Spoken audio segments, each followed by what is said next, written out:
Olá, boa noite, eu sou o jornalista Cefas Carvalho e estamos começando mais uma edição do programa Conversa de Botequim. Na verdade, a última edição do ano de 2025.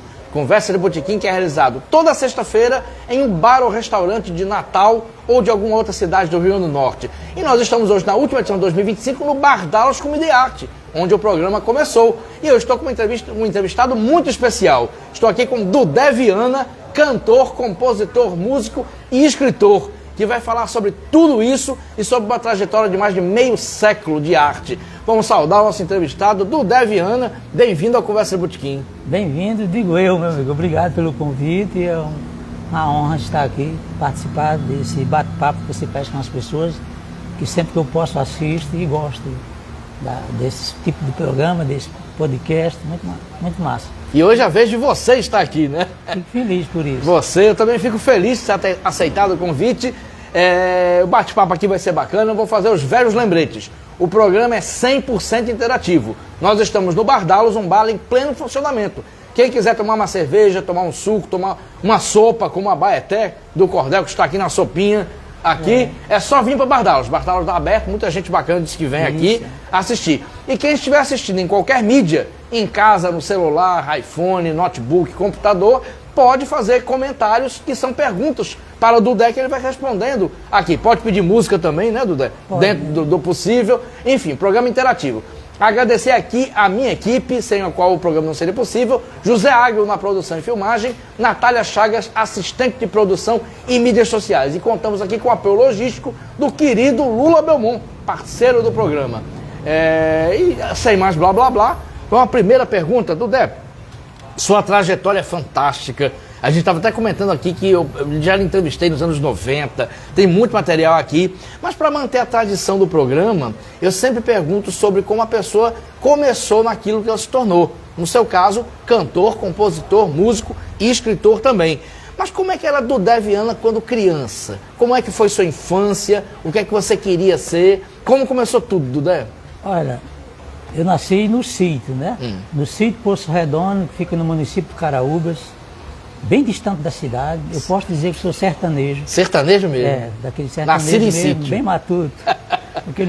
Bem sertanejo. E aí, o meu avô materno, João Francisco Viana, ele promovia, nos períodos de festa junina, cantorias na casa dele.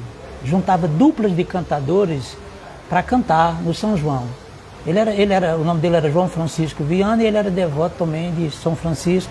E ele era apenas um agricultor, mas o dono do sítio deixava ele fazer essa festança. Ele morava perto do pátio da fazenda. Sim. E eu só sei que ele ia caminhão lotado de pessoas para lá no dia Ele fazia uma fogueira com mais de 5 metros de altura. Nossa. E fazia comidas típicas juninas para todo mundo que chegava lá. E os cantadores iam cantando. Ele botava as duplas de cantadores para tocar no início da noite e até o dia amanhecer. Nossa. E interessante que aí nessa época eu tinha 6 anos de idade, 7 anos nesse período. E tinha as duplas de cantadores. Agora, uma coisa eu achava interessante, que eu tinha uma simpatia até maior. Eu gostava das duplas, mas eu acabava gostando mais do cancioneiro. Sim. Coisa de criança. O cancioneiro ia lá e cantava umas canções. Aí eu dizia assim, esse é mais danado do que os dois, porque ele sozinho faz. Eu achava legal isso. Nossa. Eu digo, ele sozinho faz a cantoria, os outros são dois, né? São dois. Aí coisa de criança. Aí eu achava que o cancioneiro era mais importante, porque ele sozinho dava o recado. E eu tinha um tipo, o nome de Cesário Boalga, que era tio da minha mãe, e a gente também chamava de tio, que quando ele ia tocar no interior, pedia abrigo à minha irmã e pernoitava lá em casa. Sim. E ele ficava afinando a viola, ele afinava a viola e eu ali olhando, sabe? Aquilo ia entrando na minha cabeça. E meu pai queria que eu fosse cantador de viola. Ele dizia. Seu pai queria mesmo? Porque meu pai admirava os cantadores de viola. Nossa. Mas acontece que eu não tive talento para ser cantador de viola. Não tive o talento. Aí, morei no sítio até 14 anos de idade. Com 14 anos a gente foi para a cidade. Quando cheguei na cidade, eu fui morar ao lado de um seresteiro. Aí ele tocava violão e cantava música de cantores famosos e botava uma meiotinha de cachaça e ficava bebendo. Eu não bebia, mas eu ficava ali, Sim. admirando que eu queria ouvir o violão. O sabe? violão. E eu ficava ali com ele, e de vez em quando ele dizia, toca aí, mas eu não sabia tocar. Mas ele às vezes me dava o violão. Aí quando ele estava bem já cheio de cachaça, ele me dava o violão, eu ficava tocando para mim mesmo, que não ia valer nada. Mas você via as notas, os acordes, era por observação e audição? Isso, Era isso? E ele era bom, viu? E aí eu comecei a ver isso, sabe? E a minha infância toda criada no sertão, que era assim, eu ajudava, meu pai era vaqueiro, e no caso... Seu pai era vaqueiro de laçar boi? Era? Fui vaqueiro a vida inteira da fazenda Poço Redondo. E no caso, as vacas leiteiras fica no curral grande e tem um curral pequenininho com os bezerros, né? Sim. E às vezes eu ficava ali, quando um vaqueiro termina de tirar leite, mandava soltar outro bezerro, aí eu soltava outro bezerro para o outro vaqueiro tirar leite. E assim, mais 70 vacas no curral. Mas meu pai era vaqueiro. E aí eu ia de manhã para lá, nessa vida. E em período de moagem de cana-de-açúcar, eu ia tanger boi nos engenhos, meu pai botava. Sabe, era 3 meses do ano, eu ia tanger boi nos engenhos. O engenho é assim, né? Aí tem uma moenda, aqui com 2 pau aqui, e ficava uma dupla de boi rodando. Isso. E eles botavam sempre criança. Hoje, lógico, não podia, mas naquela época podia. Aí na minha idade, 8, 9 anos, 10 anos, eu ficava tangendo o boi pro boi. E eles gostavam, depois eu descobri por que eles gostavam que a criança tangisse o boi. Porque quando cansava, podia sentar naquela moenda lá, no pau, que não fazia diferença no peso. Que é uma para um lado, outra para outra. Isso. Uma para um lado, outra para outra. Se fosse um adulto pesaria. Nas moendas. Aí a criança, maneirinha, podia sentar. Aí eu tangia os boi no engenho, sabe? E era tão legal. Porque uma das coisas que eu mais me recordo no engenho, por causa da garapa. Os caras do engenho pegam uma garapa, botavam em cima do telhado numa cabacinha, passa a noite no sereno, no outro dia ela tá azeda, e chega, é tipo um licor, chega a embebedar as pessoas que não tem costume. Isso, o álcool, né? E foi aí, olhando esse licor, essas coisas aí, que eu descobri o dom de compor. O menino observava aquilo, não sabe? Aí eu, na minha idade, eu não chamava de música, chamava de cantiguinha. Eu ia de 5 da manhã eu tinha que buscar a dupla de boi para botar no engenho. Sim. Para fazer a moagem da... Porque quando der 7 horas da manhã já tinha que ter muita garapa para o fornaleiro começar a trabalhar na cozinha do engenho, digamos assim. Fazer mel, rapadura, essas coisas. E aí a minha infância foi essa. Aí aos 14 anos na cidade, ao lado do seresteiro. Aí aprendeu a tocar violão ouvindo e vendo. Isso, ouvindo e vendo. Aí com 17 anos de idade, chegou um circo em Caraúbas, que é um lance de uma dançarina que eu falei. Foi sua primeira namorada, né? Tá conversando aqui. E a minha primeira composição musical. Primeira namorada com uma dançarina de circo, primeira composição. Assim, porque antes eu fiz umas cantiguinhas que eu não chamava de música. Tá. Até que, aí, essa que eu fiz e não queria cantar para ninguém. Eu fiz os discos e não botei ela nos discos. A primeira composição foi para dançarina? Foi. Você lembra do nome da música? Sim, Arco-Íris. Arco-Íris. Porque a maior coincidência, a Caraúbas chove pouco lá. Mas no dia que o circo foi embora, tinha um arco-íris bem grande cobrindo a cidade. E eu estava lá lamentando a dor de estar perdendo a namorada, porque o circo ia embora. A namorada foi... Aí eu cheguei para esse amigo Suleno que bebia, e com o violão do lado, eu falei, Suleno, eu tô chorando a dor da namorada que tá indo. O nome dela era Ana Cleide. Ana Cleide. O nome da dançarina. Olha, eu tô perdendo a Ana Cleide, porque ela tá indo embora e me presta o violão aí um pouquinho. Disse, você vai beber uma hoje? Eu digo, beber eu não vou não, eu queria fazer uma música. Você não bebia mesmo, Duda? Não, não. Nossa. Aí eu fui, que minha mãe pedia muito para eu não beber, porque ela tinha tido um exemplo ruim e achava que ela estava separada do meu pai com a família. Sim. E eu era o filho mais velho, ela queria que eu desse um bom exemplo e não beber. Entendi. Ela tinha medo de eu beber e me viciar. Entendi. Entendeu? Aí eu respeitava a minha mãe. Sim. Quando eu me vi no mundo da música, eu tinha medo de me viciar também e não poder manter o vício e ficar pedindo aos amigos para pagar para mim, aquela coisa, sabe? Nossa. Era uma preocupação minha, essa de não beber, não sabe? Com medo de não poder manter o vício.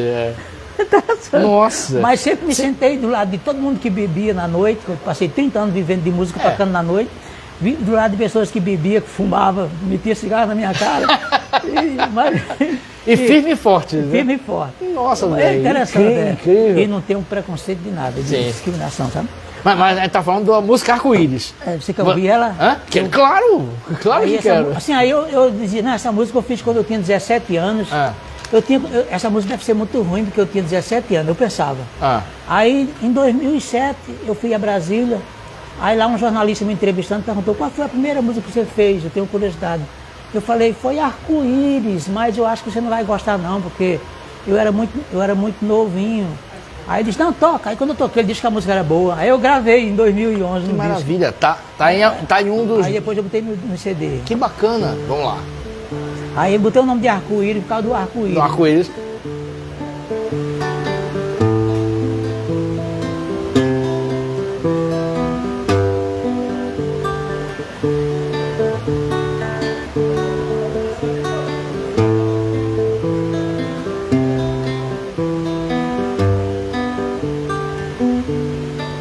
Dentro de mim passa um rio, por cima de mim um arco-íris, derrama a chuva de lágrimas que afogam o meu coração. Meu coração puro e frágil, como gotas de sereno, beijo seu corpo morena, com gosto de veneno. Amanhã, quando o sol nascer, eu quero ver você debaixo de um arco-íris e muito feliz. Feliz como você bem quis, feliz pra sempre feliz. Feliz como você bem quis, feliz pra sempre feliz. Que bonito! Obrigado, obrigado. Essa é a primeira composição desse jeito. Foi. Nossa! Eu tinha 17 anos, já a bailarina tinha E a 18. 18. É a bailarina que estava conversando aqui, que botas de Vanderlei. No caso, muito interessante essa história, porque ela cantava. Não, ela não cantava, ela dançava. E usava sempre as botas de Vanderlei, a mini saia de Vanderlei, o cabelo parecido com o de Vanderlei. Parecia Vanderlei. Aquela saia tipo de estudante colegial, uma coisa assim. E ficava todo mundo babando pela moça. Eu também ficava babando, né? Aí eu tocava uma gaitinha, eu inventei de ir lá durante a tarde, porque de tarde o circo fica todo mundo lá repousando, batendo papo. Eu chegava com a gaitinha e comecei, ela era fã do Luiz Gonzaga, eu toquei o shot das meninas para ela, aí a gente fez, da amizade começou o namoro, e tinha mais. E o pior que era muita gente em cima dela querendo ganhar ela, e eu, recém-chegado do sítio, do interior, eu era tido como um beradeiro, um matuto. Sim. E eu tinha muito medo de perder ela para o sítio. E na época, Caraúbas era uma cidade bem pequena, a luz, o motor era movido pelo motor. Motor a diesel. Acendia às 18 horas e apagava às 9h30 para as 10 horas. Então o circo terminava a sessão tipo 9h30, enquanto tinha luz. Apagava. Aí eu fiz amizade com ela, com o dono do circo, aí o dono do circo autorizava ela a sair comigo. Como eu sabia que tinha muita gente de olho nela e eu não queria perdê-la, Claro. aí no caso, quando a cidade escurecia, ficava tudo muito escuro, ela não conhecia bem a cidade. Aí nessa época a cidade era pequena e o cemitério ficava, hoje é no centro da cidade, mas na época era dentro do mato. Sim. Aí eu levava ela para trás do muro do cemitério. Aí a gente ficava escorado no muro do cemitério. Quem nunca? A gente ficava escorado no muro do cemitério e namorando. Aí eu sabia, o dono do circo dizia, namora, mas quando der 11 horas, traga ela para casa. A gente tinha de 9h30, 10 horas até 11 horas. Era um namoro muito legal. Aí a gente ficava namorando. Até o dia que ela descobriu que ali era o cemitério. Aí ela queria terminar. Aí eu disse, não, mas tem outro lugar pra gente namorar. Aí tem outro lugar pra namorar. Aí foi pior, velho. Eu levei ela lá pra cima da parede do Açude Grande, de Caraúbas. E eu me lembro como seja hoje.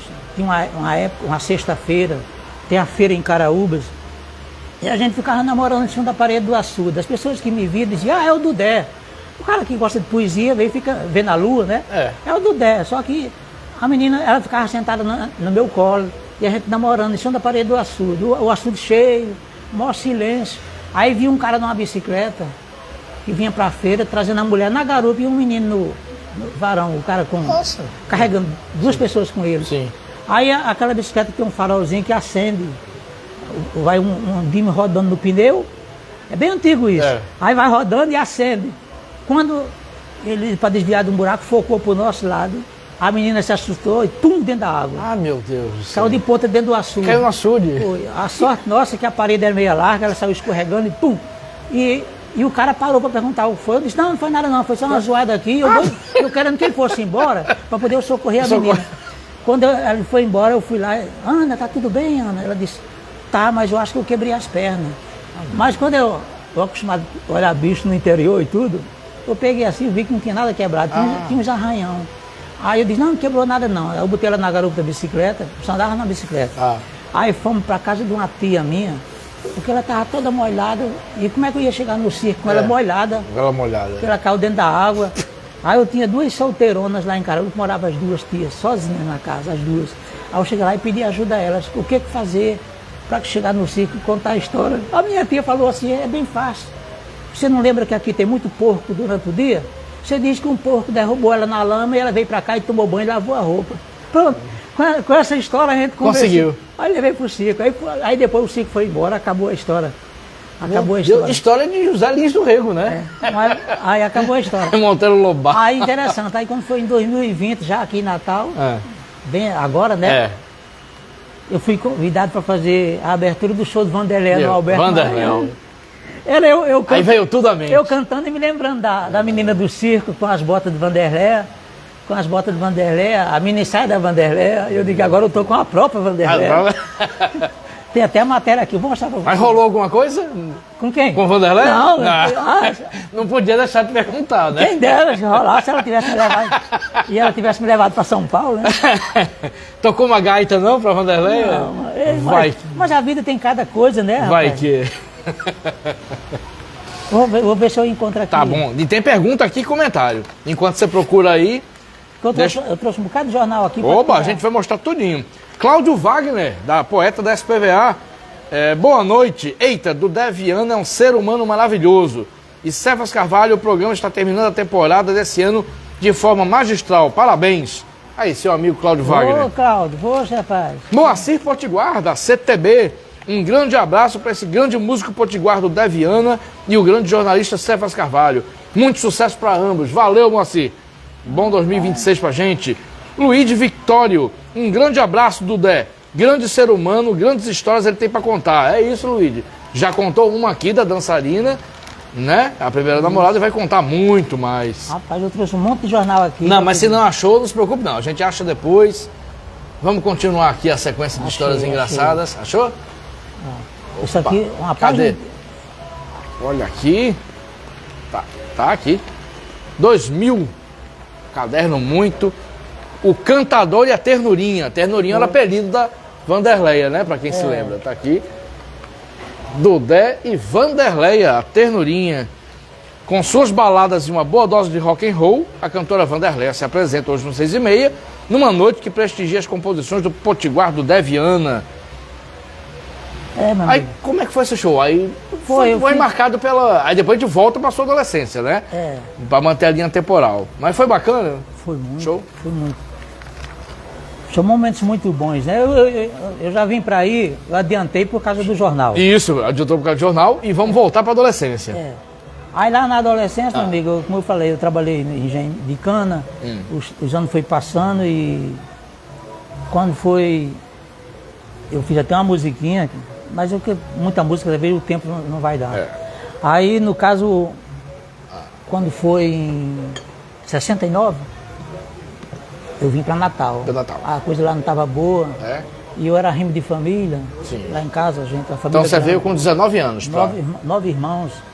Aí eu vim para Natal. Uma irmã minha veio na frente. Sim.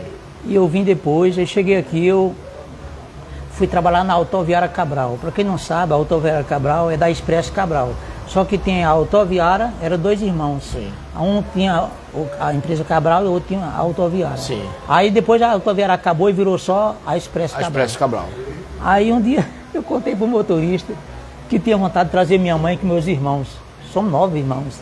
Aí ele disse assim, puxa, mas fala com o dono da empresa, é muita gente para vir de graça, eu não podia pagar as passagens. Aí eu falei com o José, que era um dos donos, ele disse, ele não acreditou muito que eu trouxesse. Ele disse, por mim tá tudo legal, mas ficou mais ou menos assim. Tá. Aí eu disse pro motorista, tá autorizado. Aí eu cheguei em Caraúba e falei pra minha mãe, olha, semana que vem, que era assim, um dia a gente ia para Açu, um dia para São Rafael. Mas você trabalhava como cobrador? Cobrador, tá. Mas não de coletivo, esse de viagem. Da viagem. Um dia para Açu, um dia para São Rafael e às quinta-feiras para Caraúbas. Aí um dia eu falei para minha mãe, se prepare, na próxima semana a gente vai. O dono da empresa autorizou. A gente ia sem pagar nada. Aí minha mãe se preparou, pessoas humildes, não tem muito o que arrumar, né? E a gente veio aqui para Natal. Aí todo mundo aqui fez a vida. Foi trabalhando, meus irmãos estudando. Que maravilha. Morava onde, José? Qual bairro? Quando a gente chegou, a gente ficou em Morro Branco, numa vilazinha lá, que o pessoal cedeu. Mas depois a gente foi para 16, ali onde tem uma Praça dos Tijolos, perto da Coreia do Nilo, ficamos ali um tempo. E dali a gente ficou em Nazaré, mas sendo que dali eu comecei a ir para o Rio de Janeiro. Em 74 eu fui para o Rio. Mas a família ficou aqui, eu sempre ajudando. Sim. Porque eu já estava devendo aluguel sem poder pagar. Aí pintou uma oportunidade de ir ao Rio, eu fui e comecei a Aí como é que foi? Você já tocava? Já. Já tocava na noite? Já tocava com amigos? Mas quando eu fazia participação, eu comecei no Cinema São Luís, em 72. Tinha um programa de auditório com um radialista por nome de Oscar Gil dos Santos. Aí ele precisava de um animador. Eu entrei como animador. Sim. Aí, no caso, era um programa infanto juvenil. A gente começava de 9 da manhã e ia até meio-dia. Infanto juvenil. Sim. Ia crianças e adolescentes. E aí, era Bom Dia Natal, transmitido pela antiga Trairi. Era ao vivo, tipo isso aqui hoje. Era ao vivo. E aí, foi onde eu fazia brincadeira com as crianças e tinha um supermercado que me dava um carrinho cheio de balas, chocolate, essas coisas. Eu distribuía com as crianças, brincando com as crianças e cantava uma música, 2 ou 3. Só que minha condição ainda era difícil, que nem um violão eu tinha. Tocava com violão de amigos. Eu só fui comprar um violão já em 75. Passei. Era difícil, a gente mal ganhava para comer e comprar um violão. Hoje em dia existe os cartões de crédito, que tem gente que é contra, mas você pode comprar uma coisa parcelada de muitos meses. Isso. Na época não era difícil. Aí se você tivesse um comerciante que confiasse em você, ele podia lhe vender o violão à prestação, mas eu chegado do interior e tudo. Aí, depois eu comecei no Cinema São Luís em 72. Sim. Eu digo até assim, que eu tenho a idade do supermercado Nordestão, de vida artística. E, inclusive, quando eu fiz 50 anos de música, eu e Luiz Cláudio, um professor, fizemos uma música cantando o meu Nordestão, que tem um duplo sentido, canto Nordestão. E também o supermercado. Aí eu pedi até uma ajuda lá, mas não me deram não. Aí eu pensei que o Nordestão ia me dar um apoio, né? Mas não me deram não. Ô, seu Geraldo, aí ia ser um prazer para mim cantar no evento que o Nordestão faz em final de ano, uma coisa o Nordestão, vacilou. Mas tudo bem, mas eu gosto, é um supermercado da nossa terra. Eu sou assim, não deu para mim, mas tudo bem. Vamos em frente. Aí, como eu falei, aí chegou uma banda do Rio de Janeiro aqui. Aí chegou uma banda do Rio de Janeiro, 5 rapazes. Aí eles vieram na aventura, chegaram aqui, eles se deram mal. Não conseguiu nada. E eu tinha uns amigos, eu contei com um sargento da PM, que era do clube da PM, eu contei o drama dos rapazes para ele. Digo, os rapazes vieram do Rio, estão na pior sem poder voltar. Não daria para o senhor arranjar para eles fazer um show aqui, e o senhor dar a bilheteria para ele? Esse cara foi tão bacana que ele arranjou umas 5 apresentações para os rapazes. Eles ganharam o dinheiro de voltar para o Rio. Que bacana. Aí quando eles voltaram, me deram um cartãozinho e disseram, Dudé, quando você quiser ir passear no Rio, pode contar com a gente. Aí a empresa foi vendida, acabou o desemprego e eu fiquei desempregado. Sim. Quando eu fiquei desempregado, eu me lembrei dos rapazes. Aí eu digo, vou ao Rio de Janeiro. Aí. Pedi, mas rapaz, eu gastei 28 dias de Natal para o Rio de Janeiro pedindo carona. 28 dias? Pedindo carona. Aí eu não tinha, eu deixei com minha mãe alguma coisinha que eu tinha, eu estava devendo 6 meses de aluguel. Ia para João Pessoa, Recife, ia... Não, o jornalista Paulo Macedo me deu uma passagem até Recife. Sim. Em Recife, um dono de um circo me ajudou a ir para Caruaru. De Caruaru, outro dono de circo mandou para Garanhuns. De Garanhuns eu fui... Mas você está cada vez mais saindo do Rio e indo para... Aí de Garanhuns eu fui para lá em Paulo Afonso. De Paulo Afonso eu consegui uma passagem até Salvador. Em Salvador eu fiquei 9 dias no aeroporto esperando uma passagem pela Força Aérea Brasileira. Nossa. Na 9ª noite que surgiu a passagem, aí ia uma menina do Ceará que ia para o Rio, uma garota de menor. Quando chegou em Salvador, um militar precisava viajar. A garota tinha que descer do avião para eu ir. Aí a garota começou a chorar porque não tinha ninguém em Salvador. Aí um sargento da Força Aérea Brasileira, o nome de Vicente, deve o nome dele, ele disse: Dudé, você é homem, está aqui já 9 noites, mas que tal você deixar a garota ir no seu lugar, que ela não tem ninguém. E é uma menina de 12 anos que botaram no avião lá em Fortaleza. E eu digo: não, pode ir. Aí no aeroporto os caras me davam comida, eu tomava banho no banheiro do aeroporto. Nossa. E aí na 9ª noite, na 11ª noite, aí apareceu minha ida. Ufa. Era um aviãozinho daqueles que pega 28 passageiros, mas foi a melhor viagem que eu fiz de avião. Era 28 passageiros, 14 de um lado, 14 do outro, uma corda prendendo todo mundo. Aí, do meu lado, ia uma senhora bem gordinha, aí ficou tão imprensado, aí o cara disse assim: Dudé, também rapaz, na época eu só pesava 49 quilos. Eu só pesava 49 quilos. Aí ele disse: Dudé, você tem medo de ir solto do avião? Eu digo: tenho nada. Mas quando você está numa situação difícil, você não tem medo de nada. Não tem medo de nada. Aí eu digo: tenho nada. Aí ele disse: então deixa a senhora aí. Eu digo: na hora. Aí eu fiquei solto dentro do avião. Eu ia lá Tão bom aquela época, o piloto não tinha medo de mim. Eu andando dentro do avião agarrado. Se fosse hoje em dia, o piloto ia ter medo de mim. Todo mundo ia ter medo de mim. Sabe? Era a melhor viagem que eu fiz, uma liberdade total. Que maravilha, Dudé. Aí cheguei no Rio, rapaz. Eu cheguei no Rio, fui procurar os músicos. Isso eu tô pulando, porque se fosse contar mais detalhes. Isso. Sabe? Aí quando cheguei no Rio, procurei os músicos. Procurou. Aí chegou lá, o guitarrista falou: ô Dudé, meu irmão. Um cara muito bacana. E eu pensei que era no centro do Rio, era em Caxias. Para quem não conhecia, era muito longe. Em Duque de Caxias? Era. Para quem não conhecia, era muito longe. Aí eu cheguei lá, eu bati na porta e disse: pô, meu irmão, estou aqui.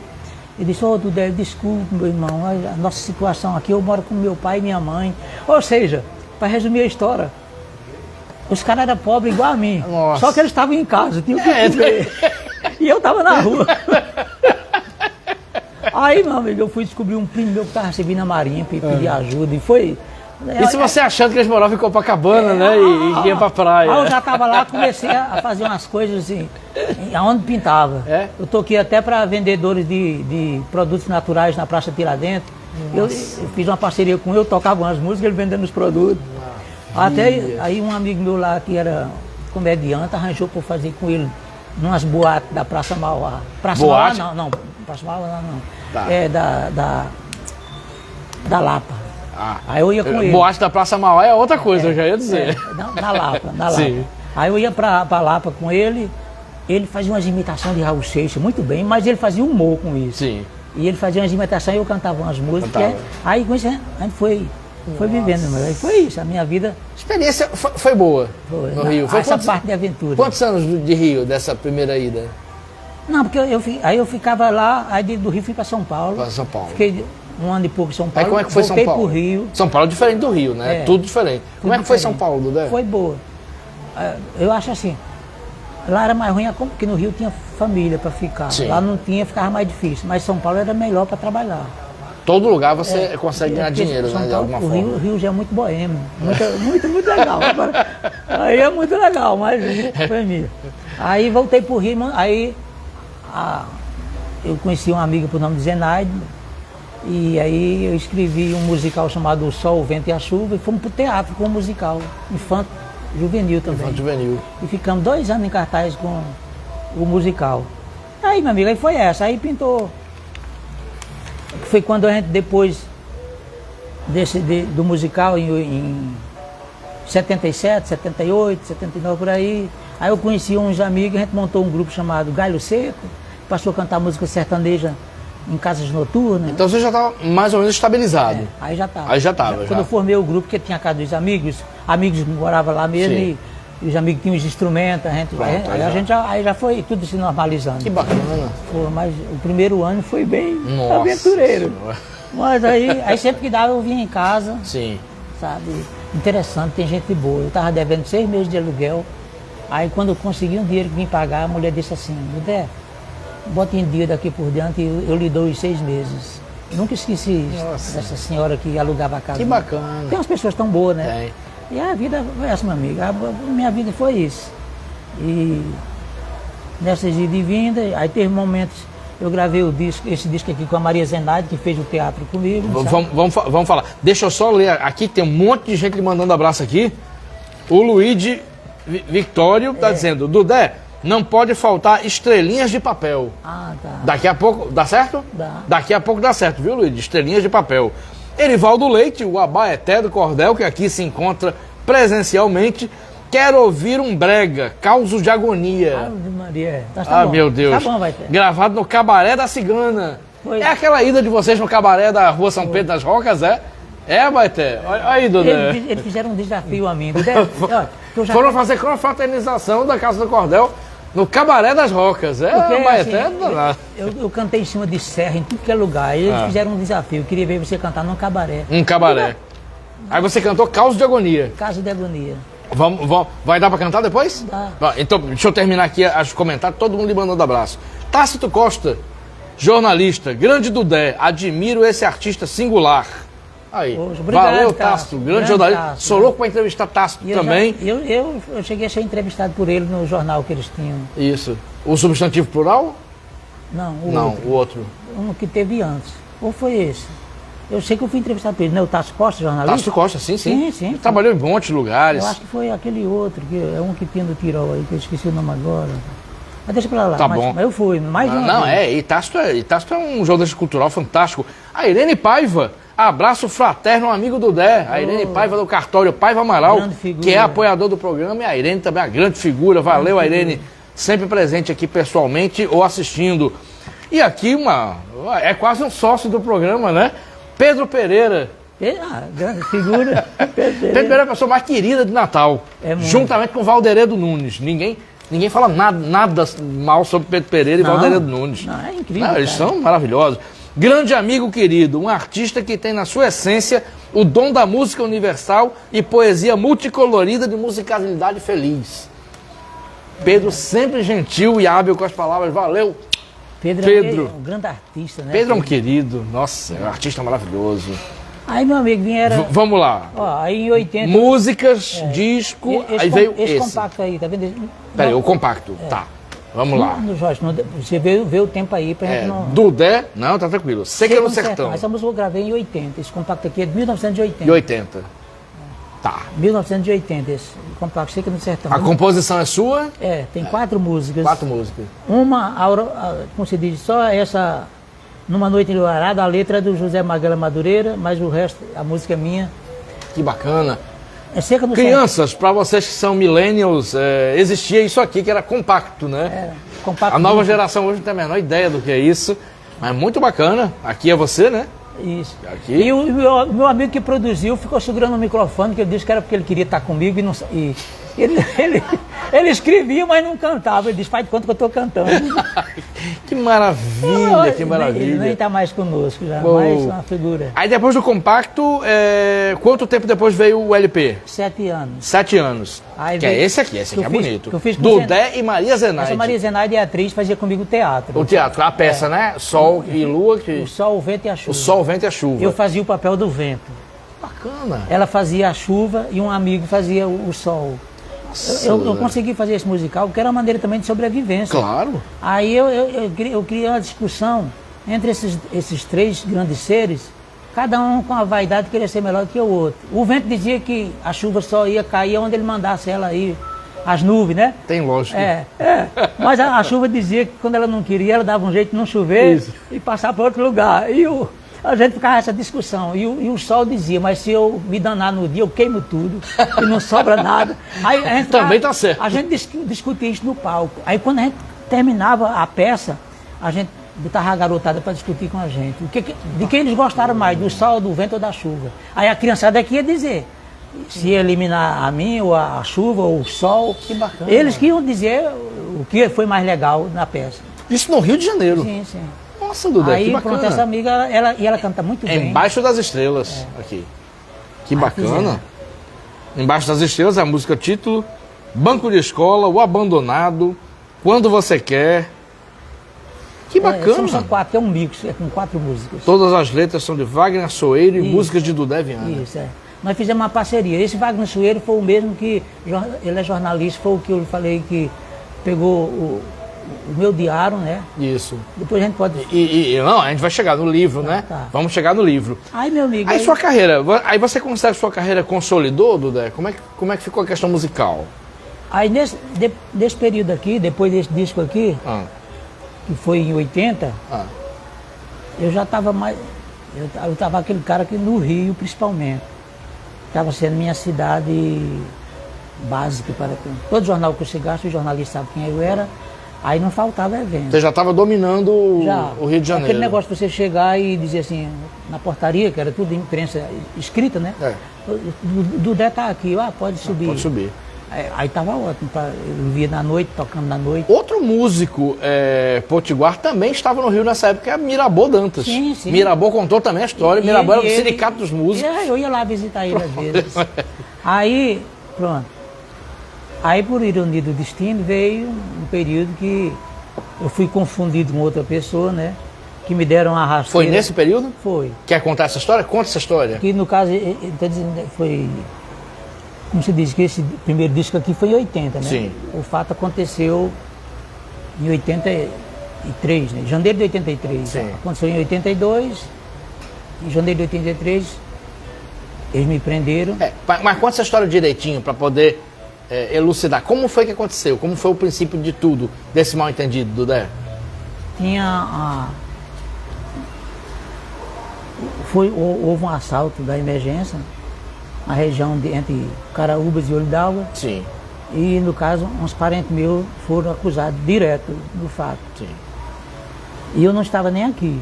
Por sorte minha, foi um período que eu fiquei 2 anos sem andar aqui. Você estava no Rio de Janeiro? Eu tinha andado aqui em 81, que cantei até no Teatro Sandoval Vanderlei, ele tinha sido inaugurado. Sim. Aí em 82 eu não andei aqui, 82, foi minha sorte, foi o ano que aconteceu os fatos. Sim. Mas aí quando a polícia fez a confusão no processo, trocou o Dudé por Dedé. Dedé. Sabe? Aí eu fui detido como Dedé. E eu tinha um erro de, não sei se pode dizer que era erro, de registro em cartório, que eu não tinha sobrenome, sabe? O meu nome era só José Filho. Meu pai esqueceu de botar o sobrenome em mim, era só José Filho. E na preventiva que botaram para mim era José da Silva. E eu fiquei sendo José da Silva. Até eles julgaram o processo. Porque a questão de quando você não tem dinheiro é muito complicado. Quando me prenderam, que eu cheguei diante do juiz, que há uma cariação com as testemunhas, quando as testemunhas disseram que não era eu, que era o Dedé, aí o juiz disse que você tem 5 dias para entrar com relaxamento de prisão. Eu disse, eu não posso pagar advogado, não tenho dinheiro. Ele nomeou um, mas o advogado entrou com uns 15 dias depois. No livro eu boto data por data, porque aqui eu não lembro. Sim. Não vou me arriscar, botar as datas. Claro, sim. E aí, quando ele disse isso, o advogado entrou atrasado. Aí o juiz disse que era por causa da quebra Perdeu o prazo. Perdeu o prazo, né? Então eu ia ficar para julgamento. O julgamento foi 1 ano, 10 meses, 13 dias depois, quase 2 anos. Mas quando julgou, eu provei inocência. Fui inocentado. Aí, quando eu fui inocentado, voltei para o Rio. Aí eu já tinha feito a peça com Maria Zenaide, já tinha feito o trabalho com os amigos do grupo Galho Seco. Sim. Aí voltei para o Rio e me envolvi com esse pessoal de novo. Aí o jornalista, o marido da Zenaide, me chamou para a gente fazer esse disco. Sim. Eu fiz esse disco com a Maria Zenaide. E durante o período que eu estava detido, eu fiz um diário que chamei de O Grito Silencioso de um Réu Inocente. Eu fiz esse diário, todo dia eu ia anotando. Sim. Aí, quando eu cheguei no Rio, conheci uma moça que trabalhava na editora Vozes. Ela me disse como era que fazia.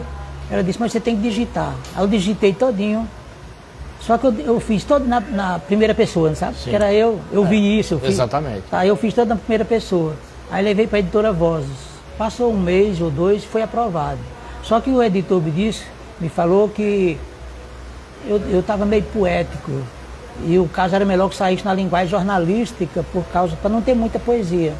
Ele disse, como você é músico, você escreveu meio um pouco poético, ficou. Aí eu disse, pronto, aí o marido da Zenaide é jornalista, ele reescreveu. Aí o título, como eu falei, era O Grito Silencioso de um Rei no Centro, mas ele fez em cima do fato, ele botou Dudé ou Dedé. Jornalisticamente... Dudé ou Dedé, a confusão não foi Dudé ou Dedé. Aí eu disse, tudo bem, eu queria lançar. Aí lancei o livro pela editora Vozes e vim lançar aqui, circulei aqui, a Recife, teve noite de autógrafo em Recife, no Rio, várias, para onde a editora mandava eu ia. Sim. Parecia até um escritor famoso. Mas é um escritor famoso. Aí fui nesses lugares todos. Aí o livro foi lançado, aí pronto. Aí uns tios meus diziam, Dudé, você sabe que a família tem muita gente caluniada. Um comerciante meu tio, outro que era enfermeiro. A gente é tudo do bem, como você sabe. A família Carneiro. É. Só para lembrar que a família Carneiro é marcada por episódios meus tios. mal entendidos e também controversos, né, de violência no município de Caraúbas. Da família Carneiro. Família Carneiro. Que eu sou Viana por parte de mãe. Sim.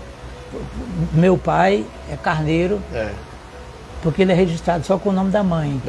Mas o pai dele era Ramalho. Era Ramalho. Quer dizer, tem um Ramalho na história também. Mas ele é Carneiro. Carneiro. Tem os Carneiros, os Benevides e os Fernandes, né? Três os Benevides e Carneiro em Caraúba é uma só, por isso que o livro... Benevides Carneiro. A adversária é a Fernandes. Tem irmãos do meu pai que são Benevides, meu pai é Carneiro. Sim. Você vê, o pai de Valdetário Carneiro era Luiz Cândido Benevides.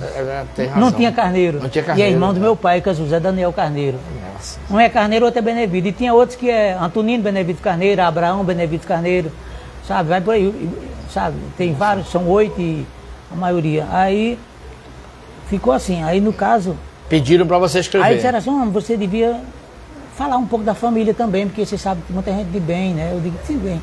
Aí eu comecei a pesquisar, eu digo, e essa família veio de onde? Aí eu comecei a pesquisar, a família começa na Europa, chega em Portugal, de Portugal veio para Recife, de Recife, Paraíba e Caraúbas. Em Caraúbas juntou Fernandes, Carneiro, Benevides e Gugel. Virou quase como uma família única, não sabe? Nossa. Esse entrelaçado de famílias. Aí eu comecei a... E havia uma rivalidade muito grande entre os Carneiros e Fernandes. Passaram 12 anos em conflitos.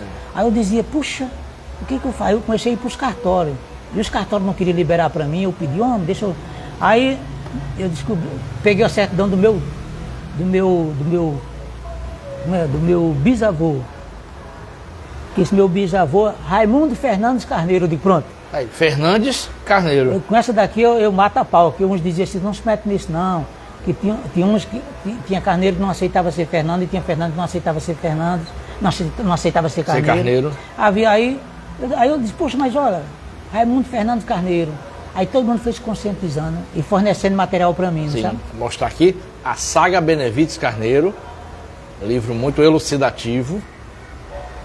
Isso. Isso aqui é a segunda edição. A primeira edição era uma capa mais clarinha, essa é uma capa enverdeada.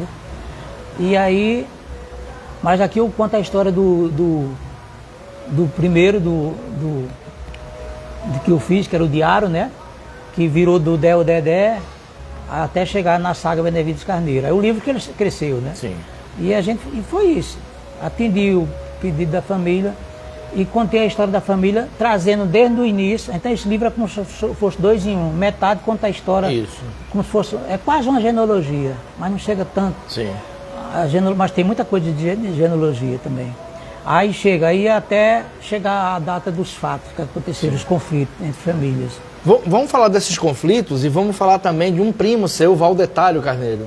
Aí já foi... Valdetário é o mais famoso, acabou sendo o mais famoso, uma história controversa. No Rio Grande do Norte todo mundo conhece, em outros lugares não tanto. Valdetário, inclusive, deu origem à série Cangaço Novo, que o roteirista admitiu que esvaziou. Fala sobre sua convivência com o Valdetário, o que você tem a dizer sobre ele? Como eu nasci em 50 e ele em 59, tem esses 9 anos de diferença. E quando eu vim em 69 para Natal, ele ainda era menino, lá em Caraúbas. Mas aí quando eu comecei a viajar com a música, eu cheguei em Caraúbas e ele falou que queria ser ator. Sim, mas antes eu vou falar duas promessas. Sim, isso. Eu sou o primeiro que eu sou o mais velho, né? É. Quando eu nasci, não tinha cabelo. Eu nasci bem carequinho. Aí minha mãe ficou muito preocupada, aí fez uma promessa com a santa lá do Lima, a santa... Rita? Era a gente mais Santa Rita, mas o nome não é esse. Mas deixa, a Santuário do Lima.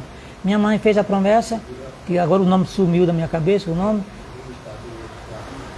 Aí, se nascesse cabelo em mim, eu ia usar o cabelo grande até 7 anos de idade. E assim foi. Nasceu o cabelo, com 7 anos o cabelo batia na cintura, e minha mãe cortou o cabelo para eu pagar essa promessa lá no Lima, na Santa. E a promessa deu certo até hoje, que você está aí firme e forte com o cabelo. Quando eu tinha... Vou terminar a minha parte. Sim, sim. Aí quando eu tinha 17 anos, minha primeira namorada foi a dançarina do circo, que eu cantei a música. Parecia Vanderleia. Parecia Vanderleia, sabe? E depois disso, eu fui preso no centro, só que depois abriu, graças a Deus. Eu provei inocência e deu tudo certo. Aí vamos para Valdetário. Valdetário, quando nasceu, a mãe dele fez uma promessa, que ela abortava, toda criança que ele ia ter, abortava. Ela fez uma promessa, se aquela criança, se ela não abortasse aquela criança, ele ia usar a roupa de São Francisco até os 7 anos de idade. E assim ele usou a roupa de São Francisco até os 7 anos de idade. A primeira namorada de Valdetário foi uma dançarina de circo. Só que ele ficou com ela, teve 3 filhos com ela. E depois eu passei por uma prisão sem dever, ele também passou por uma prisão sem dever. Só que eu provei inocência e ele foi condenado e se revoltou. Fala um pouquinho sobre isso, para quem não sabe os detalhes, sobre a prisão dele e o que aconteceu depois. Certo. Mas pode continuar falando. Aí no caso dele, ele foi acusado do roubo de uma pampa, que ele não tinha roubado. Sim. Que ele não tinha roubado e ainda pegaram ele e mais outros primos dele, botaram em cima de uma caminhonete, ele só de cueca, e desfilando na rua de Caraúba, dizendo que eram os novos ladrões dos carneiros. Judiaram muito deles. Aí ele foi preso, levado para Campina Grande, para a cadeia em Campina Grande, onde ele foi condenado a 7 anos, 6 meses, se não me falha a memória, mas no livro tem tudo certinho. Sim. Aí tirou 4 anos e 6 meses de cadeia, era para tirar 7, né? Sim. 7 e 6 meses, ele tirou 4. Sim. Aí no regime, aí botaram ele no regime semiaberto em Caraúbas. Sim. Para ele ficar em Caraúbas. Mas quando chegou em Caraúbas, começaram a acusar ele de outros fatos que ele não tinha feito. Aí ele já era um cara revoltado porque tinha sido preso inocente.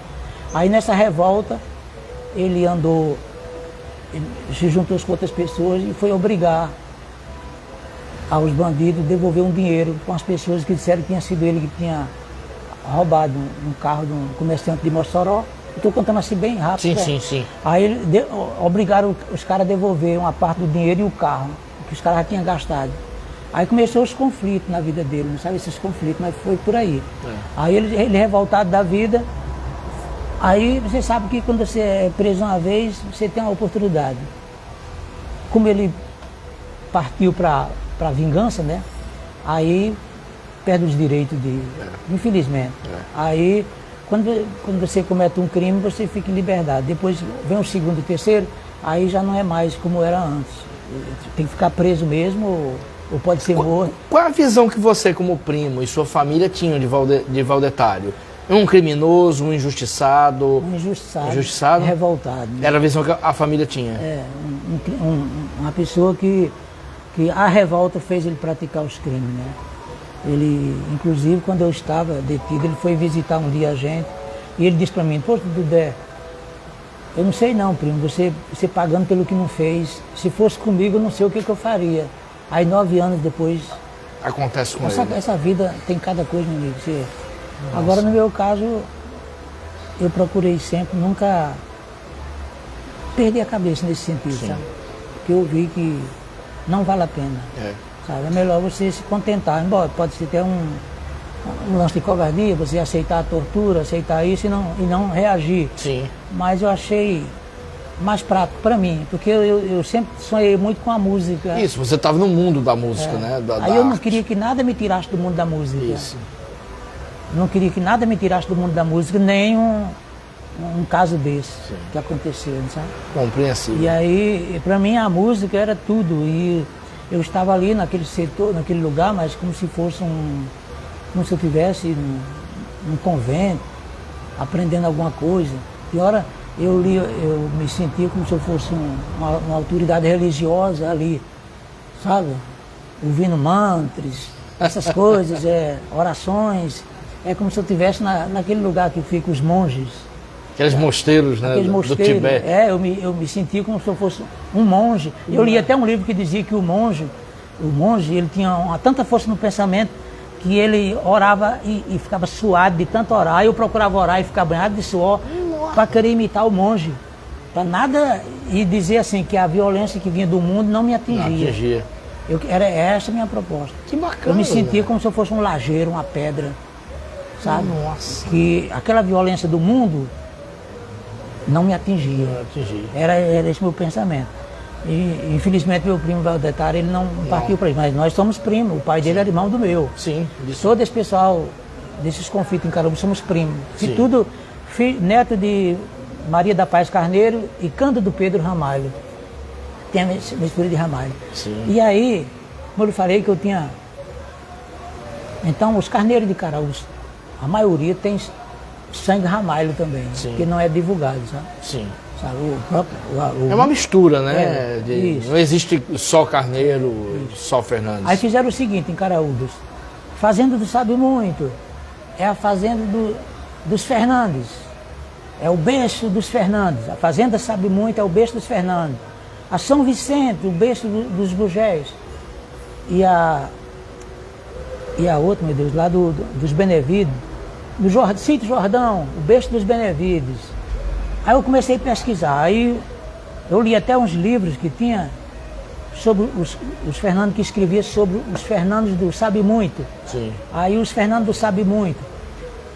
Aí eu comecei a pesquisar. Aí nas pesquisas eu descobri que esse casal que a Casa do Sabe Muito foi construído, a mulher do Antônio Fernando Pimenta Neto, que era o dono desse patrimônio, era carneiro. Era Carneiro. Aí depois, então todo mundo saiu da Fazenda do Sabe Muito, por parte da mãe, é carneiro também. Aí, a mistura dos Fernandes Carneiro foi na Fazenda do Sabe Muito. No começo todo mundo discordava de mim, agora eu provo a todo mundo que foi. Porque a mulher, Francisca Romana do Sacramento, era filha de Manuel Carneiro de Freitas. O primeiro carneiro chegou na região. Aí a filha dele casou com o Fernando do Sabe Muito. Aí nasceram a mistura. Aí eles foram casando com os Benevides do Sítio Jordão. Aí foi misturando Carneiro com Benevides. Com Benevides. E os Gurgel da Fazenda de São Vicente deram terreno para a igreja, foram casando também com Carneiro, com Fernandes. Aí essas três famílias são os pilares fortes das famílias em Caraúbas. Fernandes, Carneiro e Gurgel. E Gurgel. Quando eu falo de Carneiro, estou falando de Benevides. Isso, também. exatamente, Benevides Carneiro. Duda, quem está acompanhando quer comprar seu livro, ainda tem? Não tem mais. Está esgotado. Está esgotado. Agora eu disponibilizei na internet, você pode botar a saga Benevides Carneiro disponível grátis. Que bacana. Que aí você vai cair no meu blog, lá tem um link que leva ao Google Drive e lá você pode ler ou imprimir, fazer o que quiser. Que maravilha. Porque não compensa, eu não consigo, eu fiz isso aí com uma gráfica confiável. O livro tem fotos, inclusive, só para registrar. Tem. Amplamente registrado. Tem foto do Valdetário Carneiro aí. Pode mostrar aqui. Tem. Inclusive a mãe dele tinha um ciúme dessa foto, ela cedeu porque foi para mim, ela me queria muito bem. Ó, Valdetário fez esse caminhãozinho quando estava na cadeia, Aqui. lá em Campina Grande. Aqui. Quem primeiro publicou essa foto fui eu. Valdetário preso, entrevistado. Opa, valeu, obrigado. O livro aí, ele é o último, porque na história ele foi o último, né? Sim, exatamente. Eu venho contando a história. Valdetário entrevistado pelo Mossoroense, inclusive. Abraço para Cid Augusto, já foi de todo Mossoroense, velho amigo. Valdetário com caminhãozinho, né? Essa foto é famosa. Que história, então dá para acompanhar no seu blog, o blog do Sim, Deviana. Quando botar no Google a saga Benevides Carneiro disponível gratuito. Gratuito. Aí vai cair no meu blog. Aí lá tem um link para ir para o Google Drive, que aí você pode imprimir, ler se quiser. Perfeito. O livro é um documento importantíssimo. Deixa eu ler os comentários aqui, Dudé. Muita gente falando com você aqui. Marluce de Souza dizendo show. Valeu, Marluce, sempre acompanhando o programa. Rubens Lemos, pelo Dudé, coração puro. Valeu, Rubinho. Obrigado por estar acompanhando. Cláudio Wagner. Dudé. Peraí, não. Cláudio Wagner. Dudé, Piaba, Oswaldo Carneiro. Tá, vamos lá. Entonação correta. Cláudio Wagner. Dudé, Piaba, Oswaldo Carneiro da Silva, que jogou no ABC, tinha o sobrenome Carneiro, ele é da sua família? Sim. Ou é só coincidência? No caso, ele era primo legítimo do meu pai. Pronto. Já é primo meu de segundo grau. Então o Oswaldo Carneiro da Silva, que era o Piaba, é seu parente, sim. Sim. Aí, resolvido, Cláudio Wagner, é ele mesmo. Só que os pais dele saíram de Caraúbas e ele já nasceu em Mossoró. Sim. Ele nasceu em Mossoró. Tá. E aqui, Nelson Rebouças, grande do Deviana. Agradecer a Nelson que me emprestou o livro para eu ler. Obrigado, Nelson, que é um grande amigo, militante incansável do Porão das Artes. Dudé, vamos falar dos CDs também, né? A gente tá falando, vamos falar muito CD aqui. Conta a história da gravação desses CDs. Esse aqui, Violas e Cantiga, eu fiz em 97. Meus discos é todos 10 anos de um para o outro. Um para o outro? Aí esse é o do Deviana. Do LP para esse. Esse daí foi em 2002. 87, 97... 2002, do Deviana, Flor no Deserto. Esse daí foi o último. Aí depois veio esse daqui, ó. Esse daqui foi ao vivo. Ao vivo. Show. Acústico e ao vivo. 2009. 2009. Que bacana. Gravei em Brasília, no Rio. Ah, é? Natal, Mossoró e Caraúbas. Foi. Aonde eu chegava, o pessoal gravava, juntei e fiz o CD ao Gravado vivo. na turnê 2007, 2008. Que bacana, Dudé. Foi. E esse aqui é de 2011, o Andarilho das Canções. Aí você tá com um layout diferente, misterioso. Aí, no caso, eu queria mostrar, mas pronto. Aqui são coletâneas, é isso? Esse aqui é o acústico. Esse daqui foi de 2016. 2016, que é o mais recente. E teve em 2013, sim, os CDs. Os CDs. Aí eu participei de uma coletânea em Marechal Hermes, 95 anos do bairro de Marechal Hermes. Marechal Hermes, no Rio de Janeiro. Bairro Boêmio do Rio de Janeiro. Boêmio. Aí eu participei com a música Toca a Vida. Que bacana. Participei de outra coletânea de 95 anos do bairro com a música Ah, Se Eu Fosse um Poeta. E esse daqui foi aqui na Assembleia Legislativa. Eles fizeram um apanhado, uma coletânea com alguns músicos da terra. Eu lembro dessa iniciativa. E teve até DVD. Esse DVD eu fiz também viajando pelo Brasil. O Andarilho das Canções, do Deviana e Amigos. Quando eu fiz 40 anos de música. É?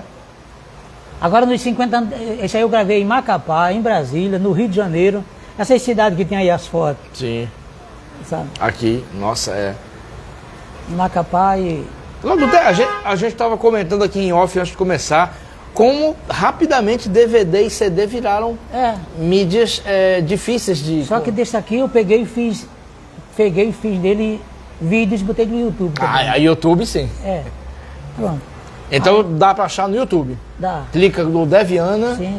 Do Deviana tá tudo lá. Tá tudo lá. O Andarilho das Canções. Pô, um monte de gente bacana aqui. Nara Costa, Meirinhos do Forró. Tem muita gente. Roberto Homem. Sempre acompanha o programa. Grande abraço. Pois é, meu amigo, a vida é essa. Nossa. E aí, a gente tava no DVD, né? DVD. Eu vou pedir, tinham pedido músicas aqui. Tinha. Vamos, já que ele tá falando tanto em música, depois a gente volta pro papo, para as outras coisas. Vamos tocar umas duas músicas? Pra não esquecer, né? Qual é que a Baeté tinha pedido? Qual era, Baeté? Parece que o é que é a música do Cabaré da Roca, né? de papel. De papel. O Luigi que pediu. Foi Luigi. Ele é um carioca que tá passeando aqui em Natal. Aí eu toquei lá na casa do Cordel, ele tava lá, gostou. Que bacana. Ele é carioca, um cara figura, né?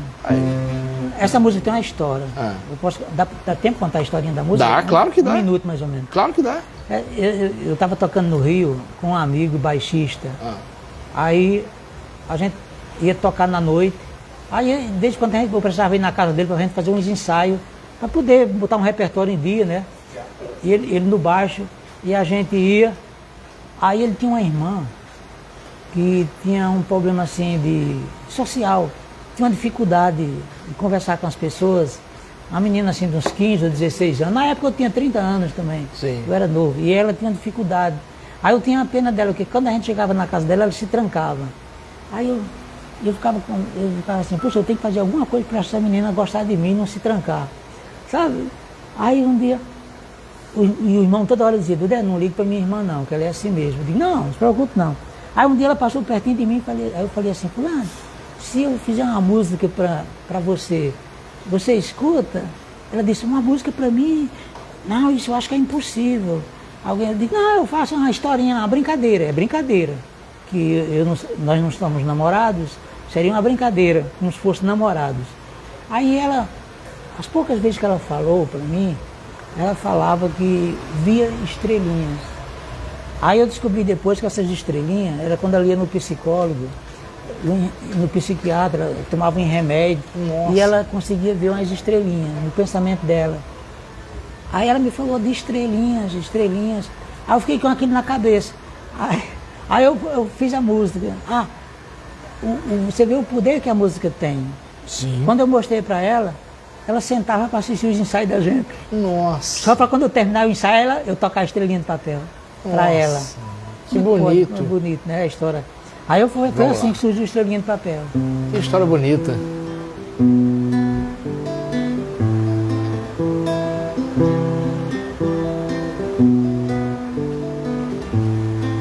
Cada pessoa tem uma cabeça, cada cabeça tem um modo de pensar. E pensamento se descreve com palavras, uma palavra pode tudo terminar. E pensamento se descreve com palavras, uma palavra pode tudo terminar. Oh, meu amor, nesse mundo tudo pode terminar. Só o nosso amor não deve nem pode se acabar. Oh, meu amor, nesse mundo tudo pode terminar. Só o nosso amor não deve nem pode se acabar.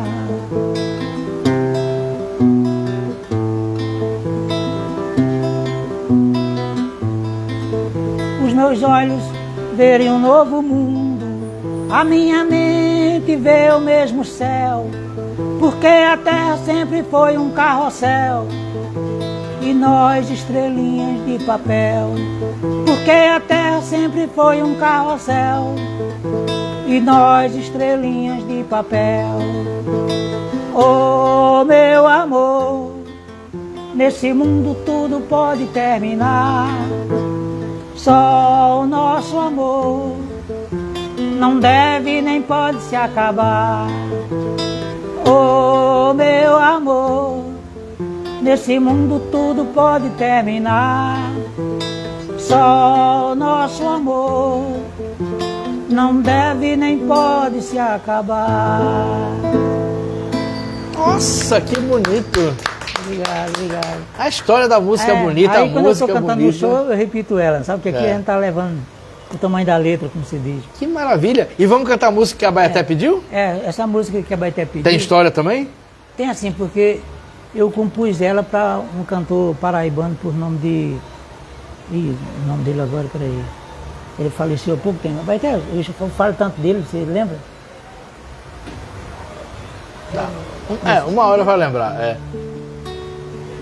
Como é que é o nome da música mesmo? Caso de Agonia. Caso de Agonia. Isso.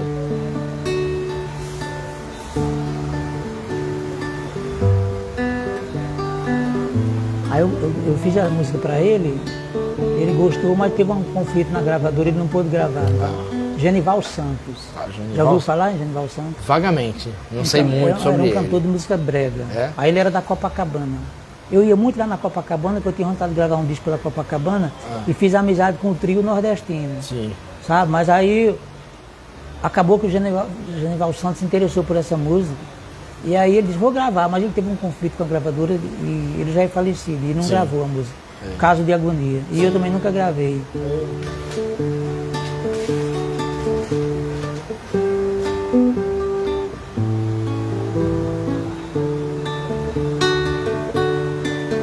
seu olhar agressivo me tortura, e a sua voz perdeu toda a ternura. Na sua boca não existe mais sabor, no seu corpo não existe mais calor. Nossos estímulos voaram sem razão, e o nosso amor seguiu outra direção. Cada um seguirá em desatino, como diz o provérbio do destino. Adeus, amor, procure me esquecer. Adeus, meu grande amor, boa sorte pra você. Adeus, amor, procure me esquecer. Adeus, meu grande amor, boa sorte pra você.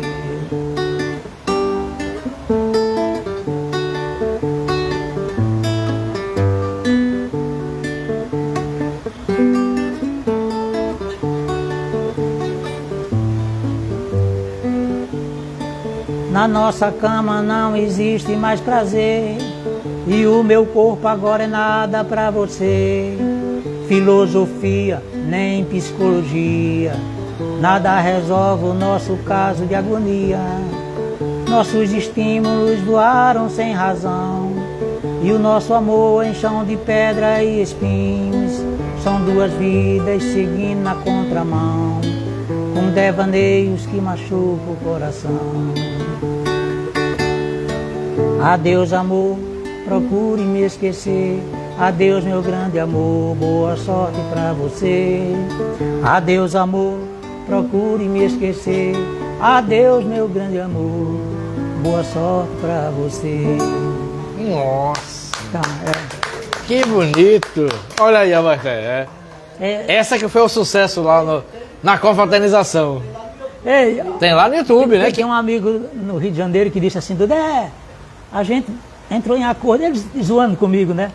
A gente vai contratar você para puxar samba. Porque eu repeti essa música com eles 5 vezes sem parar, o pessoal dançando, não queria, e a menina que estava filmando pedia para... Isso lá no evento? No evento, e aí ficou com uns 10 minutos eu tocando, aí o cara disse, você vai puxar samba aqui na escola. Que maravilha. Interessante, meu amigo, a vida da gente. Que maravilha. Tá. Aí. Produção, tem um monte, Nossa Senhora. Opa, peraí. Eita, peraí, calma, tem um monte de gente aqui, vamos lá. Ayrton Barros, do Barros Café. Oi, Cefas, parabéns, valeu, Barros, sempre presente aqui. Daniel Bezerra, Dudé. O caso do finado Manuel, ocorrido com Valdetário, existiu? Existe. Vai responder, vamos lá. Vamos para as outras aqui. Carlos Lima, Carlinhos Bentivi, com quem trabalhei em Mossoró, também sempre presente. Pedro Pereira e Carlinhos Lima, sempre batendo ponto com o Vasputin. Eu acho massa. Boa noite, Cefas. Quando eu viajava muito para Caraúbas e sempre dormia no escritório da Caerne, conheci Valdetário. E em sua oficina, em frente ao escritório. Estudei no estadual com Ozenimar Carneiro, grande jogador potiguar. Isso. Conheci Dudé através de Chico de Iaiá. Aí, ele lhe conhece. E Camboar Associação. Dudé, mestre bom e de uma energia poética musical. Maravilha, valeu. Cefas Carvalho, avante, valeu, Camboar. Rubens Lemos, parabéns, Cefas, pela entrevista histórica. Valeu, Rubinho, valeu ficar aqui assistindo. Tá bom, aqui é outra coisa. Pronto, vamos lá, vamos responder a pergunta do Daniel Bezerra. O caso do finado Manuel ocorrido com Valdetário. Que causa é esse? Que aconteceu, mas que causa é esse que vai dar curiosidade de todo mundo? Aconteceu. Então o que é que foi? Agora, eles, no caso, pelo que eu sei, tá certinho do jeito que conta. Mas para quem não conhece, foi o que exatamente? Só mudou o lugar, assim, porque, pelo que eu conheço, que o pessoal da família me contou, era de Caraúbas para Campo Grande. Tá. Que aconteceu. E botaram que foi de Caraúbas para Apodi. Mas isso aí não faz diferença, tudo tá dentro do município. Sim. Sabe, que é que o cara, eu não me liguei para contar. Isso, para quem não conhece, contar. No caso, um senhor pediu uma carona, sim, a Valdetário, sem saber que era Valdetário. Sem saber que era Valdetário. Aí, esse senhor pediu a carona, ele sentou do lado dele e disse assim, e o senhor, tudo bem? e você andando nesse carrão aqui, não tem medo não, porque aí Valdetaro, não tem medo não, é tudo tranquilo por aqui, não, porque aqui tem um cara por nome de Valdetaro Carneiro aí, que está assombrando todo mundo, não é legal o senhor andar por aqui, sabe? Aí o Valdetaro perguntou, e o senhor tem medo dele? Ele disse, tenho nada, não tenho medo não, se eu encontrar ele, eu sou homem para lutar com ele, não tenho medo não. Aí, eu não sei contar direito por isso, que eu não falei. Mas aí pronto, aí eles seguiram. Seguiram, aí quando chegou pertinho do Campo, me contaram que era Campo Grande. Tá. Mas não faz diferença, o fato é. Aí quando chegou no pontinho de descer, aí ele perguntou pro Valdetaro, como é seu nome? Para agradecer pela carona, né? Como é seu nome? Aí Valdetaro olhou para ele e disse, Valdetaro Carneiro. E Valdetaro disse para ele, e o seu nome como é? Ele disse, Falecido Francisco. Ele pensou que Valdetaro ia matar ele. Então... Aconteceu mesmo isso. Era. Aí o pessoal trocou pro Manuel, mas quem sabe se não era Manuel Francisco, Manuel, né? Francisco, exatamente. Às vezes a pessoa tem dois nomes e o pessoal chama de um jeito, né? Quem primeiro me contou foi um policial que estava por dentro dessa parte. Aí... eu acho que, no caso, indo para Campo Grande, não sabe? Mas não faz diferença se era para Campo Grande ou para Apodi, não sabe? Não faz diferença. Aí disse que quando ele disse, seu nome Valdetaro Carneiro, e o seu, Falecido Francisco. Que ele pensou que ia morrer na hora, né? Imagina, Valdetaro. As pessoas tinham outra ideia de Valdetaro, né? Ele não era covarde para fazer isso, jamais. Ele teve os conflitos dele, os conflitos e grandes, né? Sim. Que, olha, eu digo que o homem ele é calmo, ele é pacificador. Até o que define de uma pessoa para outra é o controle emocional de uma pessoa para outra. Você ter autocontrole emocional. Aí, isso é que define você ser uma pessoa calma, uma pessoa boa, uma pessoa prestativa, uma pessoa que... Até o cara quando te ofende, você saber entender, ele está exaltado, fulano está exaltado, eu não estou, você procurar não se exaltar, é um controle difícil. Mas você pode ter esse controle. Agora, se você perder isso, e você também perdeu os desencantos da vida, achar que sua vida já... Aí você é corajoso mesmo. Porque você, o maior bem que nós temos é a vida, né? Quando você acha que você já pode perder ela, porque acredita que não vai dar mesmo para viver, vai ter que perder a vida, ele também vai matar até o dia de morrer, né? Então, o que faz, depende da situação para fazer um homem valente ou não. Quando ele perde esse controle emocional, ele é valente. É valente. Agora, se você tiver o controle emocional, você pensa numa mãe que você tem, você pensa num filho que você tem, você pensa aí você é um homem pacificador, você é um homem que você aguenta tudo. O cara xinga você disso, daquilo, e você resiste. Você tem um sonho na sua vida. Você falou, vira um lajeiro. Aí eu me fiz de pedra, sabe? Tem hora que eu acho que eu sou da idade da pedra. E eu dou tempo ao tempo. Tudo meu, eu tenho uma paixão pelo tempo. Eu sou muito amigo do tempo. Aí eu dou tempo ao tempo e ele, com o tempo, ele me diz a verdade, sabe? E até hoje não me arrependo de ter acreditado no tempo. Eu acho que Deus botou o tempo para nos dar respostas. O tempo é tudo na nossa vida. Então eu dou tempo ao tempo. É o meu melhor aliado na minha vida, é o tempo. Quando a calúnia que eu sofri por tudo, eu disse, o tempo vai corrigir isso. E corrigiu mesmo, sabe? E corrigiu. O tempo Mas se você não acreditar nisso, e você perder o controle pela vida, meu amigo, aí você é valente. E se você tiver coragem, aí você pega essa sua coragem com o descontrole emocional, aí você vai longe, ninguém te segura. Que era o caso do Valdetaro. Aí eu vou morrer hoje, mas eu levo 2 ou 3 comigo. Sabe? Eu levo. Sabe? Sempre é isso, sabe? Infelizmente, mas é assim, né? Quando a pessoa perde o controle e a paixão pela vida, né? Aí é tudo. Eu procuro sempre dizer isso para as pessoas e a minha lição de vida é essa, dar tempo ao tempo e se fazer de forte para superar, porque as pessoas, tem muita gente cruel. Tem pessoas que fazem de tudo para ferir você, para te ferir, para ferir seus familiares, sabe? E por melhor que você seja, você pode fazer o melhor de você, vai ter gente contra você. Com certeza. Sabe? Sim, sempre acontece. Você pode ter se dar o melhor de você e vai ter gente contra, sabe? Com Aí certeza. a melhor coisa é você confiar em Deus. Eu me inspiro muito no tempo, como eu lhe falei, eu dou tempo ao tempo. Eu digo, tempo, meu amigo, responda por mim.